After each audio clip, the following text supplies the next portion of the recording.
the psychology of wealth, and deconstructing the myth of happiness. Today, we're unpacking a really fascinating and, honestly, deeply misunderstood topic. We're going to completely deconstruct the idea that endless money just magically equals endless joy. Before we begin, if you're interested in psychology, human behavior, and powerful life lessons, make sure to like this video and subscribe to the channel. Now let's begin. Are the richest people the happiest? It's a fundamental psychological question we've all asked ourselves at some point, right?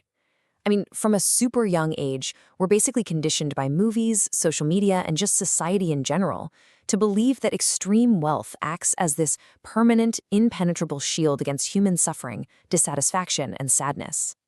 We inherently think to ourselves, man, if I just had that much money in my bank account, literally all my problems would disappear, and I could finally just relax.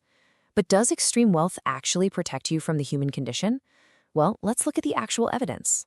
The reality is great highs, terrible lows, and unrelenting stress. Take a look at this incredibly candid quote from Elon Musk, currently one of the richest guys on the planet. He said this back in 2017, and it immediately shatters the illusion, doesn't it? As a society, we completely idolize billionaires. We obsess over their successes, their yachts, their massive net worths. But we rarely want to acknowledge those terrible lows and the immense psychological toll that comes with that exact lifestyle. Because it turns out, human brains aren't magically rewired for constant joy just because there are a few more zeros in a stock portfolio. Okay, let's dive into this reality for a second. Take the number 20. This represents something incredibly personal and painful for Musk. It's the age of his daughter, who, basically as soon as she turned 18, filed a petition in court stating she no longer wanted to have any relationship with her father.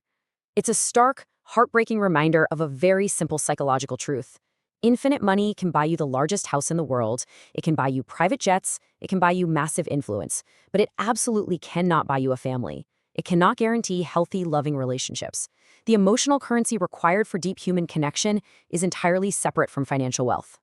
49%. And if you think that's just an isolated incident, consider this staggering statistic. An astounding 49% of American billionaires end up divorced. That means essentially 1 out of every 2 billionaires watches their marriage fall apart. This highlights a profound crisis in their interpersonal relationships. Think about it. Despite having literally unlimited resources, the ability to hire the absolute best therapists, go on the most luxurious vacations, and experience zero financial stress, they struggled just as much, if not way more, to maintain the core human connections that actually bring us joy. I'm a therapist to the super rich. They are as miserable as Succession makes out. Now, what's really interesting about this is how this interpersonal crisis is documented from the inside. According to a therapist who caters exclusively to the elite, the super rich are literally as miserable as the characters on that dramatic TV show. These psychological professionals note that billionaires often struggle immensely with deep-seated shame, chronic guilt, and severe trust issues. They constantly suspect everyone around them has an ulterior motive.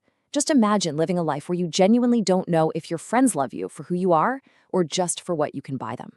That underlying paranoia makes their daily lives incredibly stressful and deeply isolating. Tragic outcomes among the wealthy. Robin Williams in depression, Kurt Cobain's tragic end at 27, Pratyusha Banerjee's sudden passing. We also have to respectfully pause here and acknowledge the most tragic outcomes. Incredible wealth and massive worldwide success simply could not save these highly beloved, deeply talented individuals from severe depression. It is a sobering reminder that mental health struggles absolutely do not discriminate by income bracket. The darkness of clinical depression or overwhelming anxiety, it cannot simply be bought off. It can't be negotiated with. Wealth is a completely ineffective shield against internal psychological pain. The businessman constantly working for more versus the fisherman enjoying peace in nature. To understand why this massive disconnect happens, we have to look at how we view the whole purpose of work and life. There is a famous psychological mental model illustrating this. The businessman works frantically, obsessing over scaling his operations, taking endless, stressful calls, optimizing every waking second, and hoarding millions, all so he can eventually, maybe one day in a distant future, retire and relax on a beach. Meanwhile, the humble fisherman catches only what he needs for the day and spends his entire afternoon peacefully relaxing on that exact same beach right now.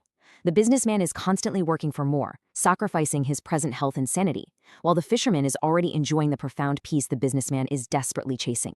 The cycle of consumption, a perpetual cycle of buying and consuming in a vain attempt to find permanent happiness.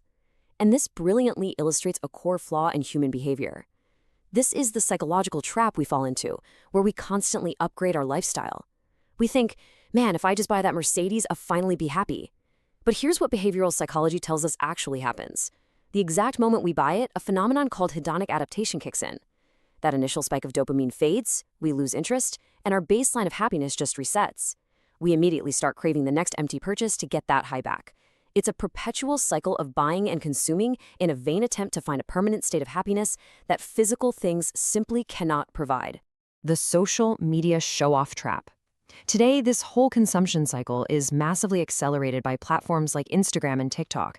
They act as rocket fuel for this perpetual rat race. We endlessly scroll through our feeds and see perfectly filtered luxury watches, exotic vacations in Dubai, and stupidly expensive sports cars. Instantly, it triggers profound psychological jealousy. We feel totally inadequate. We feel like we're falling behind in life. But what we are completely blinded to is the fact that those curated, smiling faces so often hide a miserable, highly stressed, and deeply unfulfilled reality. The image is a performance, you guys. It's not reality. Why aren't you a millionaire yet? Making matters even worse, we are constantly bombarded by this kind of toxic messaging. You've probably seen ads exactly like this. Motivational gurus actively exploit our psychological insecurities by pushing this narrative. They falsely equate your entire life's purpose and your core value as a human being with accumulating $1 million. They make it seem like if you aren't obsessively hustling for extreme wealth every single minute of the day, you are somehow failing at life. It's a deeply damaging narrative that keeps people running on a treadmill of anxiety. Endless meetings from Mukesh Ambani versus 4 hours of music for the average person. Let's move on and see how this builds, because this endless pursuit completely ignores a totally different perspective on wealth, that time is actually the ultimate currency. There's a brilliant comedy skit that perfectly encapsulates this.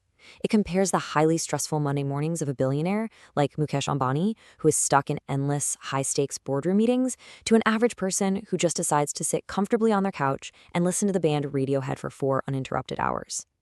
It's funny for sure, but it hits on a really profound psychological truth. If you have billions in the bank, but you don't control your own schedule, your own peace, or your own time, are you actually rich? Palliative care insights from Bronnie Ware. To really hammer this home, we need to shift our emotional tone completely and look at the very end of life. Meet Bronnie Ware. She's an Australian nurse who spent her entire career working in palliative care. That means she sat by the bedsides of terminally ill patients in the final, quiet weeks of their lives.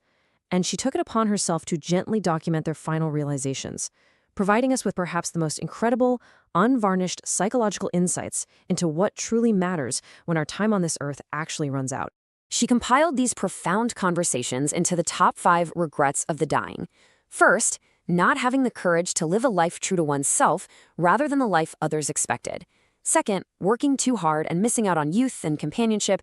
Third, not having the courage to express true feelings to loved ones. Fourth, losing touch with good friends over the years. And fifth, not allowing oneself to be happier. Just let the profound psychological weight of those final human reflections sink in for a second. Notice how not a single one of those deep, burning regrets is about material possessions or net worth. 0. In fact, out of all those patients Bronnie Ware cared for on their deathbeds, as they looked back at the absolute totality of their existence on Earth, exactly 0 people regretted not earning more money. 0 people regretted not buying more branded clothes, not working an extra weekend, or not getting that luxury car. This singular number tells you everything you need to know about the real psychological worth of money when all the noise of society fades away and all is said and done. Freedom lies in minimalism, the middle way. So the crucial point is that our modern, stressful obsession with extreme wealth is actually a relatively new and very flawed psychological experiment. Ancient philosophies have literally known the antidote for millennia. From Buddhism's middle way to foundational principles in Hinduism and Jainism, collective human wisdom has long warned that extreme possessiveness just makes you a slave to the maintenance of your own lifestyle. True freedom lies in minimalism. It means you can absolutely enjoy the beautiful things in the world, but you don't let the things you own end up owning you. Redefining true happiness. Having a sense of purpose, enjoying what you do, and helping others through practices like Don's, Zakat, or Des Fund. So, if endless money isn't the answer, how do we successfully redefine true happiness? Well, psychology, history, and theology basically all point to the exact same things. Real human satisfaction comes from having a deep, inner sense of purpose that actually gets you out of bed in the morning. It comes from genuinely enjoying what you do day to day, and crucially, it comes from helping others. Across all cultures, sharing your time and resources with others provides a psychological fulfillment that endless financial accumulation simply never, ever will. If this video helped you understand people a little better, make sure to leave a like and subscribe for more psychology insights. Your support helps this channel grow and allows me to create more videos like this. See you in the next one. Remember, understanding people is powerful, but understanding yourself is